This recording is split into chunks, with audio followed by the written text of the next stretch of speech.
Tonight I will be reading Matthew chapter 13, verses 24 through 43. Another parable he put forth to them, saying, The kingdom of heaven is like a man who sowed good seed in his field. But while men slept, his enemy came and sowed tares among the wheat and went away. But when the grain had sprouted and produced a crop, then the tares also appeared. So the servants of the owner came and said to him, Sir, did you not sow good seed in your field? How then does it have tares?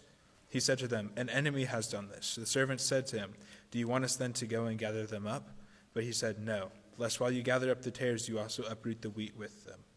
Let both grow together until the harvest, and at the time of harvest I will say to the reapers, First gather together the tares, and bind them in bundles to burn them, but gather the wheat into my barn. Another parable he put forth to them, saying, The kingdom of heaven is like a mustard seed, which a man took and sowed in his field, which indeed is the least of all the seeds, but when it is grown, it is greater than the herbs and becomes a tree, so that the birds of the air come and nest in its branches. Another parable he spoke to them, The kingdom of heaven is like leaven, which women took and hid in 3 measures of meal till it was all leavened. All these things Jesus spoke to the multitude in parables, and without a parable he did not speak to them, that it might be fulfilled which was spoken by the prophet, saying, I will open my mouth in parables, I will utter things kept secret from the foundation of the world. Then Jesus sent the multitude away and went into the house, and his disciples came to him, saying, Explain to us the parable of the tares of the field. He answered and said to them, He who sows the good seed is the Son of Man. The field is the world, and the good seeds are the sons of the kingdom, but the tares are the sons of the wicked one. The enemy who sowed them is the devil. The harvest is the end of the age, and the reapers are the angels.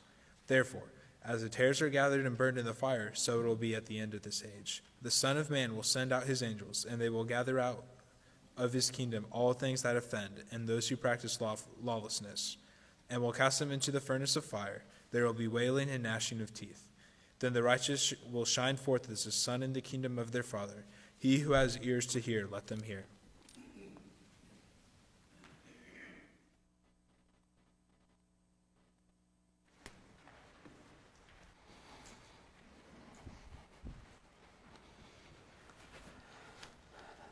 Thank you all for being here tonight. Thank you for this opportunity to speak to you. I hope that you guys are edified from this study as much as I have been.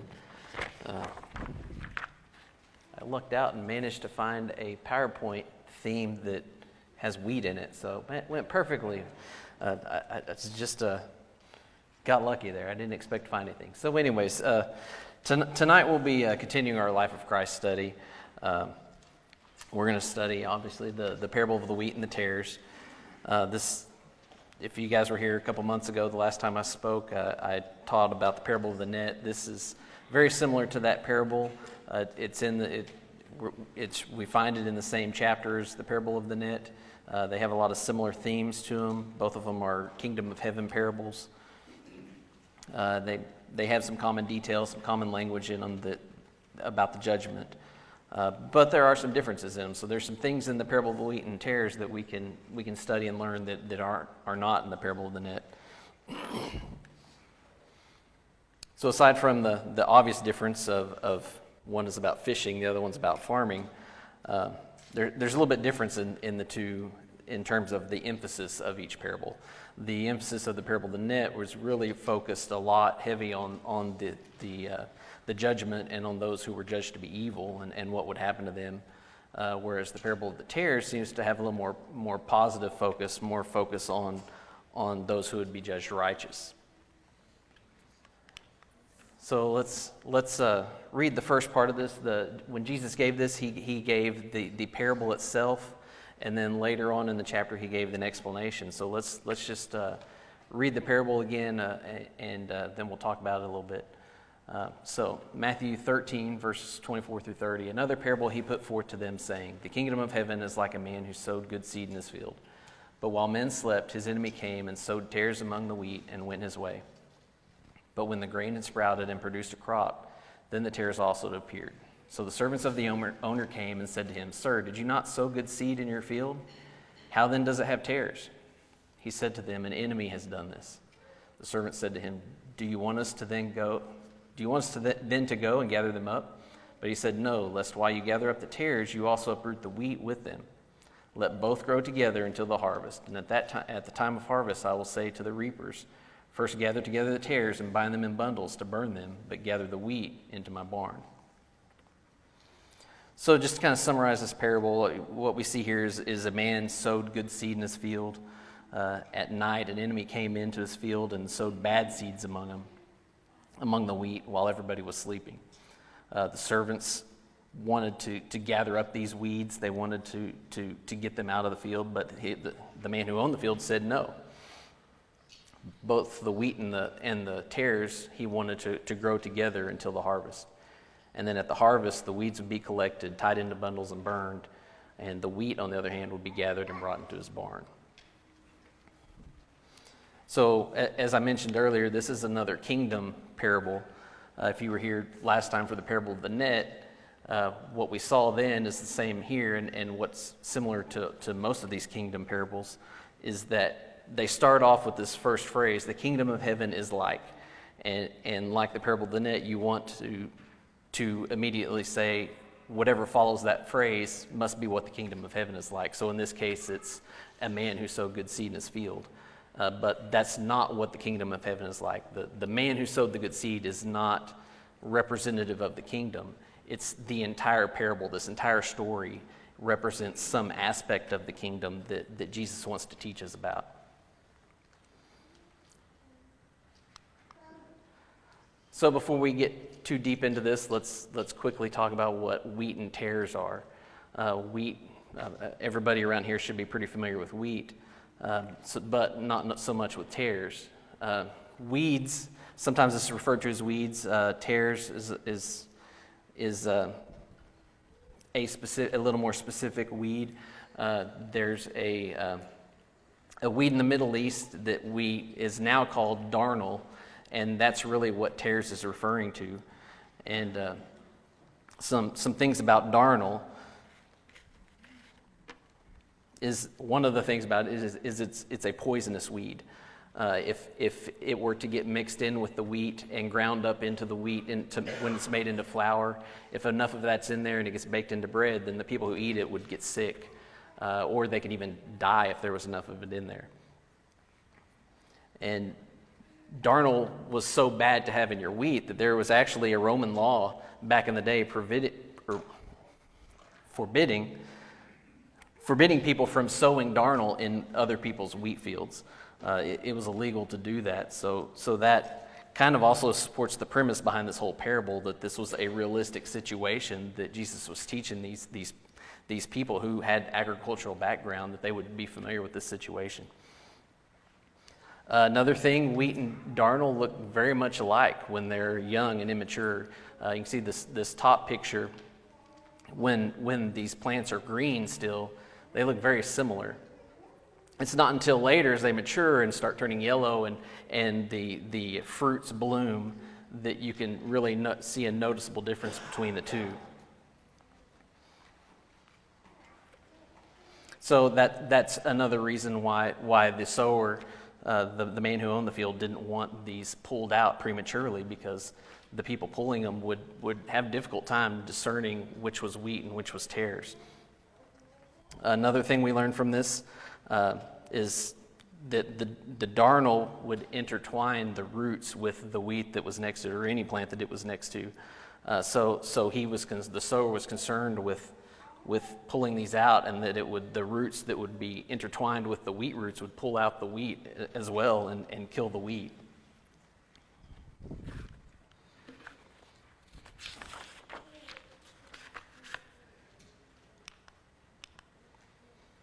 So as we read on through this chapter, it's later on we find out that after Jesus teaches this and several other parables to the big group, and he goes on and the group is gone and it's just him and the disciples, that they ask him to explain the parable to them. They didn't quite understand it.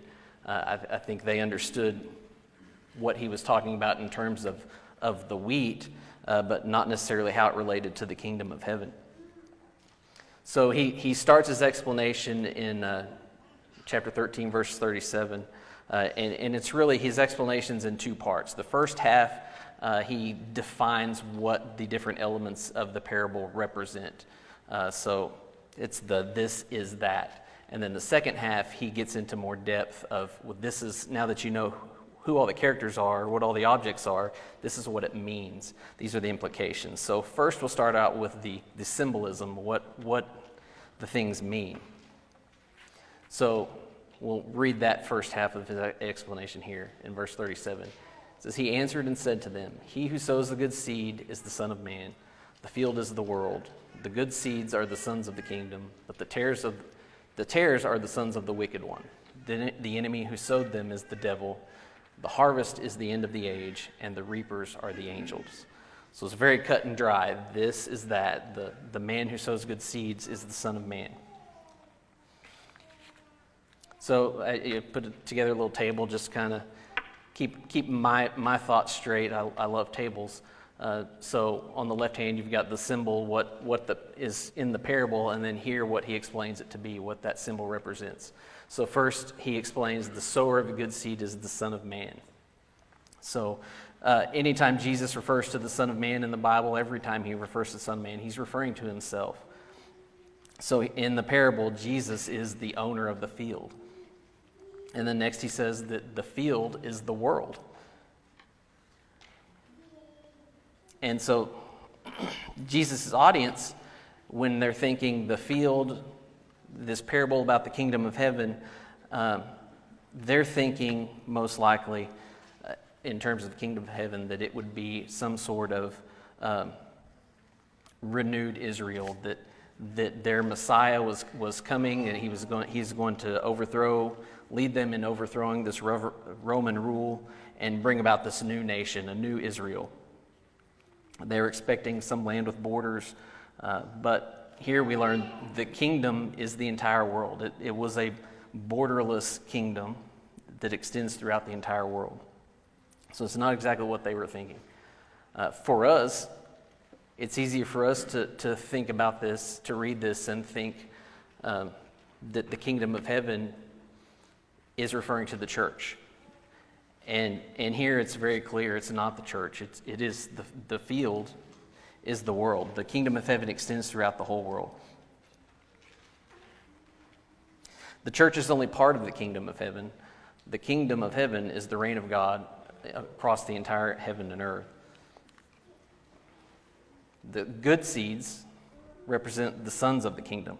So the good seed is the people who live under the rule of God, the people who live for Jesus and commit their lives to living for Jesus. The tares, on the other hand, are the sons of the wicked one.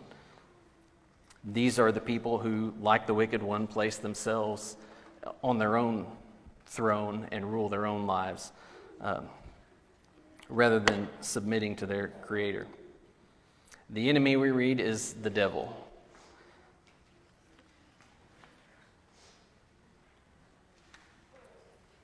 Jesus, the owner of the field, has an enemy, the devil, spelled out right here. And he's busy planting bad seeds in the darkness when nobody's watching, trying to undermine the plan of the kingdom. The harvest, we learn, is the end of the age. It's the end of the growing season for the crop, and it represents the end of the age. And then the reapers are the angels. The reapers are the angels who will separate the wheat from the tares. They'll separate the kingdom from the sons of the devil. The sons of the kingdom from the sons of the devil. The next half of this explanation, we'll go on to read now. He talks about the implications, what this parable means. He says, starting verse 40, therefore as the tares are gathered and burned in the fire, so it will be at the end of the age, at the end of this age. The Son of Man will send out his angels, and they will gather out of his kingdom all things that offend, and those who practice lawlessness, and will cast them into the furnace of fire. There will be wailing and gnashing of teeth. Then the righteous will shine forth as the sun in the kingdom of their Father. He who has ears, let him hear. So in the second half of his explanation, he relates the wheat harvest in the parable to the judgment that's going to occur at the end of the age. At the end of the age, Jesus will send his angels out into the kingdom. They'll harvest the world like reapers harvesting a field. They'll gather up the tares, the sons of the devil, who he now just clarifies here are all things that offend and those who practice lawlessness. and then they will cast them into the furnace of fire, where there will be wailing and gnashing of teeth. The wheat, the sons of the kingdom, now referred to as the righteous in this part of the explanation, that he says they will shine as the sun in the kingdom of their Father.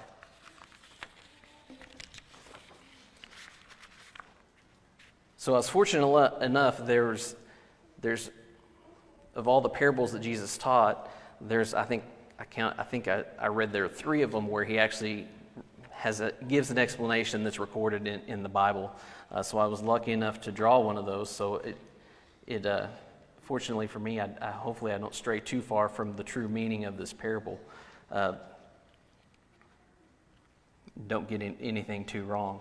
But so as I was studying this, I wanted to put together some ideas on what are some things we can learn from this lesson, from this parable, some applications that we can apply. And so the first one that I thought of was that there's going to be weeds among the wheat. We learned that during this parable. During this age, there's going to be tares among the wheat. If God created the world and God is good, why is there so much evil in the world? Haven't we all pondered this question at some point? Or don't we hear questions like this from people who don't believe in God and they're trying to justify that belief? Well, these are the same questions the servants asked the master in this parable. He said, "Sir, did you not sow good seed in the field? How then does it have tares?" And he said to them, "An enemy has done this." So his answer to them for this parable is the same as his answer to us when we question, why is there evil in this world? An enemy has done this. The devil has planted these tares. Satan wants to ruin God's crop, but he doesn't have the power to destroy it. So instead, he sneaks in under the cover of darkness and he plants these evil seeds of evil plants. But in spite of all this, the wheat grows. Even with weeds around it, the wheat will grow. In the end, God's harvest wins. The weeds are destroyed, the grain is harvested, and the enemy is going to be defeated. So this parable teaches us that yes, there will be weeds among the wheat. Yes, there will be evil among the righteous, but evil cannot stop the kingdom of heaven. God's harvest is unstoppable. Another lesson we learn from this is don't pull the weeds. There's another story in chapter Luke, an actual example that epitomizes this parable. Jesus and his followers go into a Samaritan village and they're rejected. And following that rejection, we see the response of a couple of the disciples here in Luke chapter 9, starting verse 54. It says, "And when his disciples, James and John, saw this, they said, 'Lord, do you want us to command fire to come down from heaven and consume them, just as Elijah did?'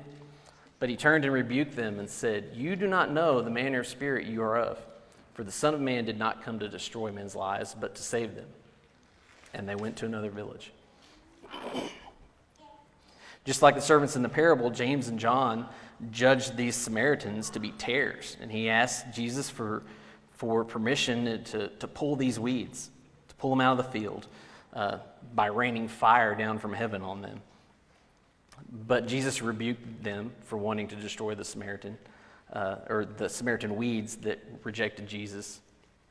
You see what he said? "You do not know what manner of spirit you are of, for the Son of Man did not come to destroy men's lives, but to save them."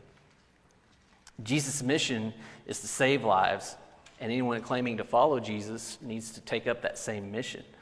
They should be committed to that same mission of saving lives, not destroying them. So he doesn't want us to pull the weeds. That's not our job. Another lesson from this parable is that wheat is precious to God. We saw, and going back to verse 28 in the parable, the servant said to him, "Do you want us then to go and gather them up?" But he said, "No, lest while you gather up the tares, you also uproot the wheat with them. Let both grow together until the harvest." The master stopped the servants from pulling the weeds too early because he was afraid they might harm the wheat. The act of pulling the weeds might uproot the wheat right next to them before it was ready to be harvested. God's love for the wheat outweighs his hatred for the weeds. God's willing to let the weeds grow along with the wheat until the wheat has reached full maturity so that he can harvest every possible wheat plant. And the parable also goes on to show us why. He has big plans for the wheat. It says, then the righteous will shine forth as the sun in the kingdom of their Father. The wheat, or the righteous, will shine like the sun on the day of the harvest. Jesus confirms a prophecy that was found in Daniel 12 about the judgment. It says, those who are wise shall shine like the brightness of the firmament, and those who turn many to righteousness like the stars forever and ever. So wearing the righteousness of Christ now means that we'll be robed in Christ's shining righteousness on the day of judgment and every day after that. And then finally, we learn that God alone is the judge. God's judgment will come. It's inevitable, but he alone is the judge. He's going to determine who's righteous and who practices lawlessness. In Matthew 7, verses 21 through 23, it says, not everyone who says to me, Lord, Lord, shall enter the kingdom of heaven, but he who does the will of my Father in heaven. Many will say to me in that day, Lord, Lord, have we not prophesied in your name, cast out demons in your name, and done many wonders in your name? And then I will declare to them, I never knew you. Depart from me, you who practice lawlessness. There are going to be many people who look like they're righteous to everybody around them, but God knows our hearts. He knows the motivations behind our actions. He knows if the things that we do are to serve him or if they're only to serve our own purposes. He knows if we're really wheat or if we're really a weed that just looks like wheat. Like the workers in the field, we may think it's our job to pull the weeds, to judge who's worthy to flourish in God's kingdom and who should be rooted out, but it's not our job. Judgment is God's job. God's going to take care of removing evil, and he'll do it according to his timeline, not ours.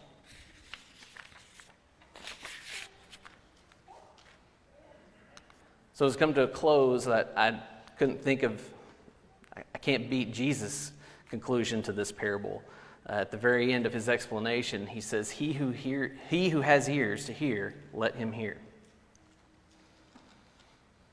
And as I was studying this last phrase, thinking of what it meant, I couldn't help but wonder, was Judas in the room with the disciples when he said this? Did he have ears to hear? Did he hear this message, this parable? Did he even consider that maybe he himself might be a tare, or did he just think that he was wheat? Or was he off in the corner counting the money and didn't even hear the whole lesson, or didn't even hear the explanation? Let's not be like Judas. Let's have ears. Let's hear this parable. Hear that there's going to be a final judgment at the end of the age. Hear that everybody's going to be judged, that you will be judged either to be sons of the kingdom or sons of the wicked one. Hear that the sons of the wicked one are going to be cast into the furnace. Hear that the sons of righteousness, on the other hand, are going to shine as the sun in the kingdom of God. And ask yourself and hear the answer when you ask, am I wheat or am I a tare? We can't change ourselves from tares to wheat. That wasn't in the parable. There wasn't a possibility of tares becoming wheat. But Jesus can change us from tares to wheat.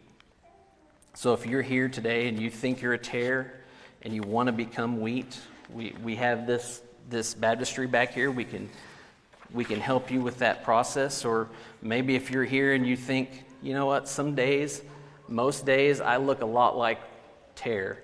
I look a lot like a weed, and I really want to be wheat. We can help you with that as well. So we'll please stand as we sing the song that's been selected.